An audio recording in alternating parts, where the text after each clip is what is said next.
nothing. Diesel exhaust is making people die. It happens every day. This forest has been around a long time, and we're seeing the collapse of it.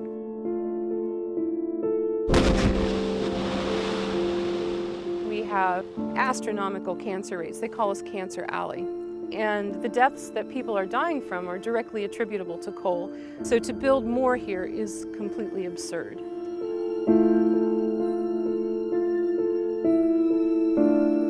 We can't drill our way to independence. All we're going to do is destroy our water resources, our wildlife, and our habitat. How can we restore the faith to the American people that this is an industry that is part of our national security? You failed. You have patently failed. If you talk to the people who are promoting these terrible results, to treat the planet as if it were a business in liquidation, to have a few years of pollution-based prosperity, and ask them, why are you doing this? What they invariably say is, well, the time has come in our nation's history where we have to choose between economic prosperity on the one hand and environmental protection on the other. And that is a false choice. In 100% of the situations, good environmental policy is identical to good economic policy. Keep in mind, anytime you talk about coal and oil, there were historical moments in which they were new and people were reluctant to become dependent on them. And so when we talk about various ways in which we can generate lower forms of pollution, that we have to have the same courage to be open to solar power as folk in the past did when they became dependent on coal and oil.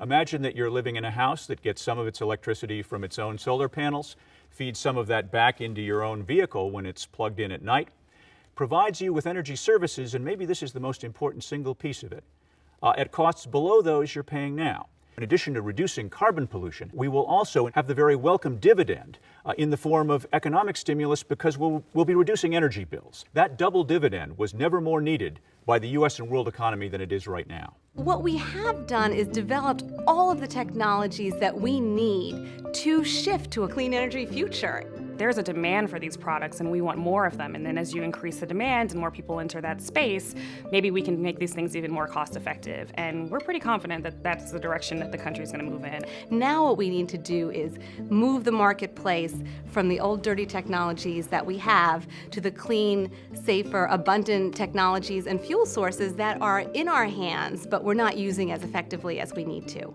The best thing we can do is start with the cleanest energy resources first, which is energy efficiency. And it's the energy resource that has no pollution associated with it, no mining damage associated with it, no water pollution associated with it, and lots of jobs associated with it. The second thing we should do is promote renewable electricity sources, wind, solar, biomass.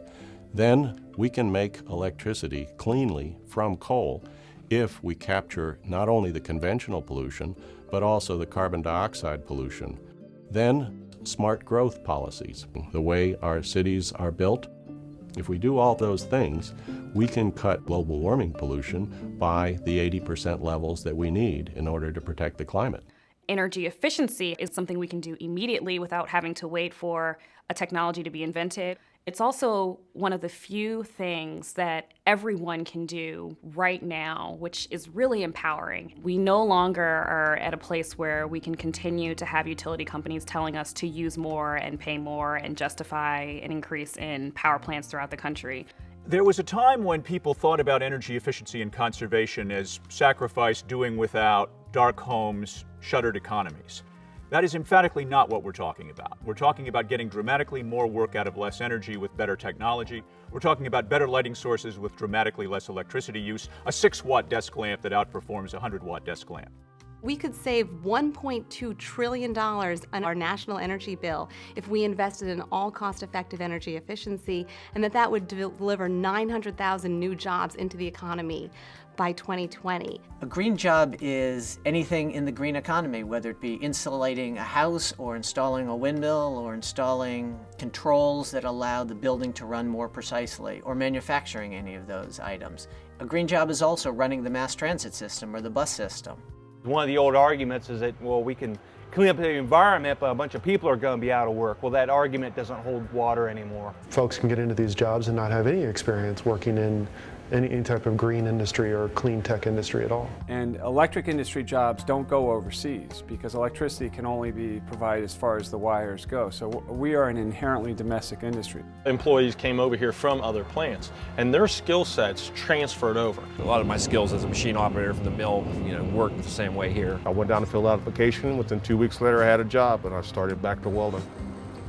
If you build all the components in America, you're going to have to make a whole lot of parts and put up a whole lot of towers and put a whole lot of people to work, and not just for a year or two, but for a decade or two. I'm able to pay my mortgage. I have money left over. It's a pretty good paying job. The solutions to global warming pollution are an economic development plan for wealthy countries and for developing countries. China is a great example. They have gone gangbusters developing solar panels, and now solar panels are 40% cheaper than they were last year, and thousands of people are at work in China building them. The question isn't whether jobs of the 21st century will be centered around clean, renewable energy. The only question is which country will lead in creating those new jobs and industries. Will it be America? That's our choice. This country went through a remarkable industrial revolution. We figured out ways to tackle problems that nobody else around the world was able to do. I think we're right at the beginning of the next cycle.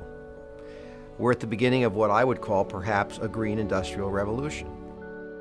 The religious dimension to this discussion in terms of what kind of commandment was given regarding human beings vis-a-vis nature has much more to do with communion than one of domination. And we have got to much more seriously explore the various ways in which our ecological policies and quests for environmental justice are informed by this notion of the sanctity of all life, human life as well as non-human life.